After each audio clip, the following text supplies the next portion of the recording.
Hello everyone and welcome to Tech Upskill channel.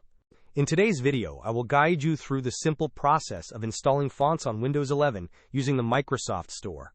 And now, let's get started.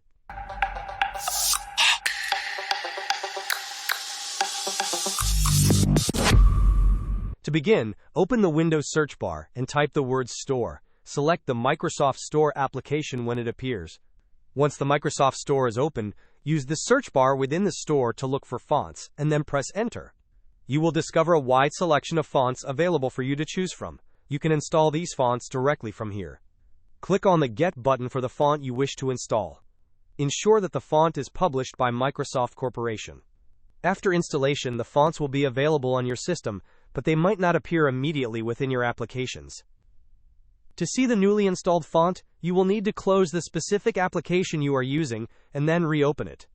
Once the application restarts, the font should be visible and ready for use. Hope this was helpful. Don't forget to like and subscribe if you enjoyed. As always, thanks for watching and I will see you in the next video.